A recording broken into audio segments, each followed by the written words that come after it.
ओम नमो नारायण। सभी का बड़े प्रेम और सम्मान से हार्दिक स्वागत। सभी आत्मबंधुओं को बहुत सारा प्यार। प्रातःकाल, दिन रविवार, 4:30 का समय। प्रायः इसी समय उठने का रहता है। कल रात में ये विचार आ रहा था कि एक छोटा सा वृत्तांत आपको बताऊं कि मनुष्य हाय का शिकार कैसे होता है। बचपन से ही सुना था, माँ से, पिता से, और साथ में जो अंकल आंटी रहा करते थे, पड़ोस में जो रहते थे, और जो पहले आटा वगैरह मांगने के लिए लोग आया करते थे उनसे, वे सभी कहते थे कि हमें किसी की हाय नहीं लेनी चाहिए। लेकिन मनुष्य की जो दौड़ है जीवन में, वो बहुत तीव्र हो गई है। वह स्थिर नहीं है, विचार करने का उसके पास समय नहीं है, तो जाने अनजाने में वह हाय का शिकार हो ही जाता है। होता क्या है, जब मनुष्य तरक्की कर लेता है तो उसके पास धन आ जाता है, यश, वैभव, कीर्ति प्राप्त होती है, लेकिन वह उसको संजो नहीं पाता है, रख नहीं पाता है, जैसे उसको हजम नहीं हो पाता है। सीधे शब्दों में बात यह है। तो इस बात पर मैं आपको एक वृत्तांत बताता हूँ। वो कहानी मुझे याद आ गई थी रात, तो मैंने कहा प्रातःकाल जब उठूँगा तो भोर में मैं उसका एक रिकॉर्ड करके बताऊँगा। है क्या कि एक राजा होता है। राजा के पास बहुत धन होता है। उसने आसपास के राज्यों को भी जीत करके अपने राज्य का विस्तार कर लिया होता है। सारे राजा उसके अधीन होते हैं, और इस कारण से उसके मन में अहंकार जाग जाता है, और वह पड़ोसी राज्य के राजाओं को, अपने सभी कर्मचारियों को अनायास दंड देता था, कोड़े मारता था, अपशब्द, अभद्र शब्दों का प्रयोग करता था, और पैसे के बल पर वह अपने अधीनस्थ कर्मचारियों के घर की स्त्रियों को अपने यहाँ जोर जबरदस्ती करके ले आता था। ऐसा उसका स्वभाव बन चुका था, और स्वभाव पहले नहीं था। ये दंभ, अहंकार उत्पन्न हुआ। अहंकार क्यों हुआ? क्योंकि उसको ऐसा लगा कि जो मैं कर रहा हूँ वही सही है, बाकी सब जो ज्ञानवान लोग हैं वे मूर्ख हैं, उनके पास कोई भी अक्ल नहीं है। क्योंकि संसार में मैंने देखा है, और ऐसा आप लोग भी अनुभव करेंगे, कि जिसके पास पैसा होता है वह अपने आप को श्रेष्ठ तो मानता ही है। जो आसपास के उसके लोग होते हैं ना, वे भी उसकी चाटुकारिता करते हैं। वो भी कहते हैं बहुत बढ़िया, अरे महाराज, अरे राजा जी, बहुत बढ़िया। महाराजा जो बोल रहे हैं वो सत्य ही है। तो ऐसे भी चाटुकार होते हैं, जिनको पहले कहा जाता था भाड़। तो भाड़ जो होते हैं वो राजा की प्रसन्नता के लिए उनके आसपास रहते हैं, और ढोलक बजा के उन्हीं की प्रशंसा करते रहते हैं। अब हुआ क्या कि किस प्रकार से मनुष्य हाय का शिकार बनता है, वो मैं समझाने का प्रयास करूंगा इस छोटी सी कहानी के माध्यम से। अब वो जब अपने कर्मचारियों को, अपने सैनिकों को, अपने सेनापतियों को अभद्र व्यवहार करता था, तो सभी को दुख होता था। बहुत अच्छे अच्छे, ईमानदार और उसके प्रति वफादार, अपने कार्य के प्रति वफादारी करने वाले बहुत से कर्मचारी जब कार्य करते थे और राजा को जाके बताया करते थे, वे इसलिए राजा के पास जाके बताते कि राजा प्रसन्न होगा। लेकिन राजा दंभ से भरा हुआ था। वो कहता है तुमने क्या किया है, तुम्हारे पास इतना साहस है? वो तो मेरा नाम है, मेरे भय से वह कार्य संपन्न हुआ।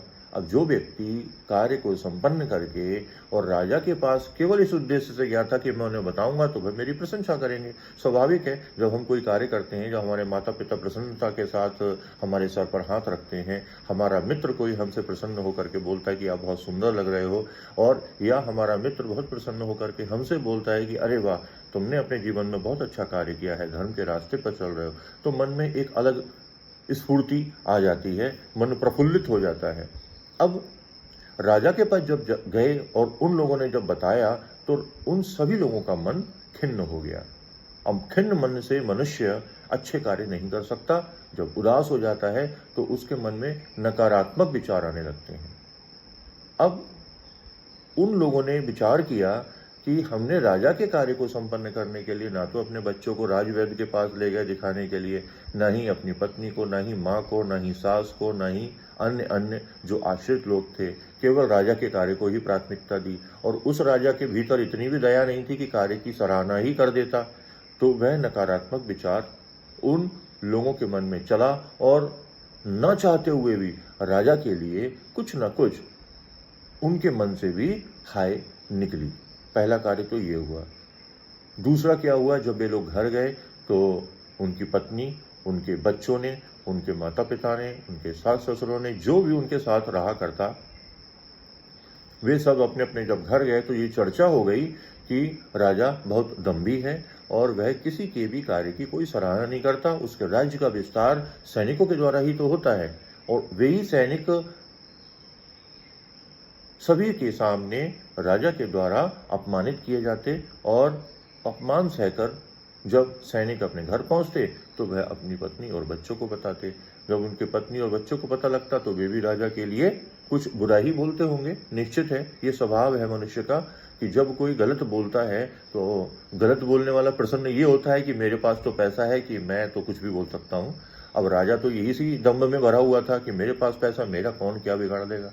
लेकिन एक चीज जो मैंने अपने जीवन में सीखी है, कर्म का जो प्रधान होता है वो कर्म होता है। भगवान ने गीता का उपदेश अर्जुन को दिया। उन्होंने केवल ये बताया कि कर्मण्येवाधिकारस्ते मा फलेषु कदाचन, अपने कर्म पर ध्यान दो, सत्कर्मों पर।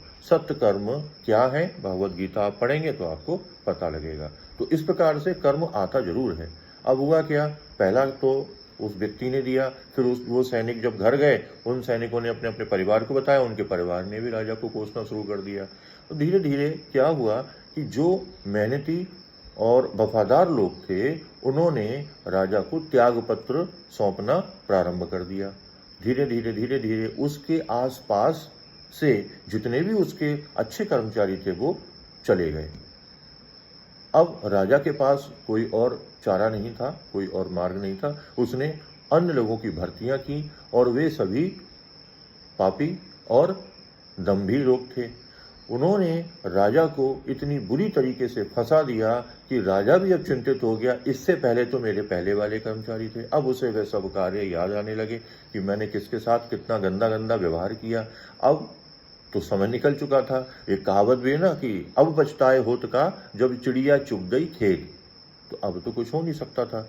यही कारण हुआ कि राजा के पास से जब उसके अच्छे ईमानदार कर्मचारी चले गए, वो कोई भी संस्था हो, तो वहां से जब ईमानदार लोग चले जाते हैं तो धीरे धीरे वहां पर बेईमानों का जमावड़ा हो जाता है। और बेईमानों का जमावड़ा होने के कारण अब राजा को दिन रात यही चिंता सताती थी, मेरे राज्य का क्या होगा, मेरे धन का क्या होगा, जो मूर्ख लोग अनायास ही खर्च कर रहे हैं, अब मेरी वृद्धि नहीं हो रही है। अब राजाओं ने मेरे राज्य को वापस लेना प्रारंभ कर दिया। अब राजा दिन रात चिंता करता। जो मस्त होकर के लोगों को गाली देता था, अब वह छिप छिप करके रहने लगा कि कहीं बाहर गया होकर किसी ने पीट दिया। तो राजा भी कमजोर होने लगा था, उसका भी एक समय हो गया था। तो अब इस कहानी से ये शिक्षा मिलती है कि हम जब कभी भी कुछ उपलब्धि प्राप्त करें तो हम अपने आप को स्थिर रखें, मन को स्थिर रखें। जब मनुष्य में स्थिरता आ जाती है तो बड़े धैर्य से अपने जीवन को वह आगे धीरे धीरे बढ़ाता है। बहुत से लोग आज के समय में, वर्तमान में जो युवक हैं, तो वे चाहते हैं कि एक ही दिन में वो करोड़पति हो जाएं, एक ही दिन में सारा कार्य कर लें। किंतु आप विचार करें, जब आपने जन्म लिया तो आप माँ के गर्भ में भी तो 9 महीने रहे। तो 9 महीने लगे, आपकी माँ ने कितना कष्ट सहा और आपको जन्म दिया।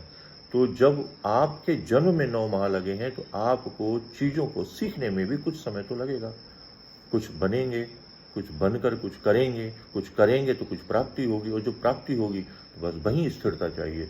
इसलिए मैं कहता हूँ, उस स्थिरता को बनाए रखने के लिए गुरु की आवश्यकता होती है, और गुरु आपको सत मार्ग पर चलाने की ही प्रयास में लगे रहते हैं, और उनकी प्रेरणा से, उनके संकल्प से ही आप सतमार्ग पर चले जाते हैं। तो किसी से भी, किसी प्रकार से भी आप ध्यान रखें, सजग रहें, सतर्क रहें कि किसी से भी कोई हाय न मिले आपको। जहाँ तक हो, यदि आप किसी को नहीं पसंद करते तो आप मौन हो जाएं, व्यर्थ के अपशब्द न बोलें, व्यर्थ का व्यवहार न करें। इससे आपका कर्म ही खराब होगा और प्रारब्ध बन के भी आपके आगे आगे चलने लगेगा। उसी व्यक्ति की तरह जो मैं बता रहा था आपको, हिमालय पर्वत पर जब जा रहा था अपने जीवन से परेशान होकर के, ऊब करके, जब उसने अपने आगे एक व्यक्ति को देखा, उसने कहा तुम कौन? बोले मैं तेरा प्रारब्ध, मैं तेरा कर्म हूँ।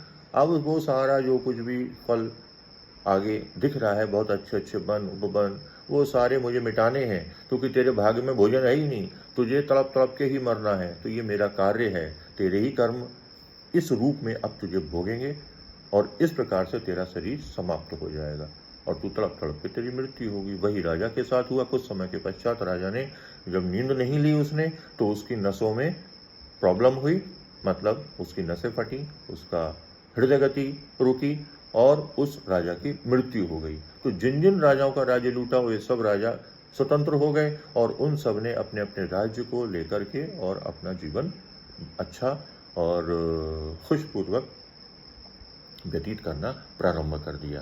तो इस प्रकार से आज का एक छोटा सा वृतांत। तो सभी को प्रातःकाल का नमस्ते। ओम नमो नारायणाय।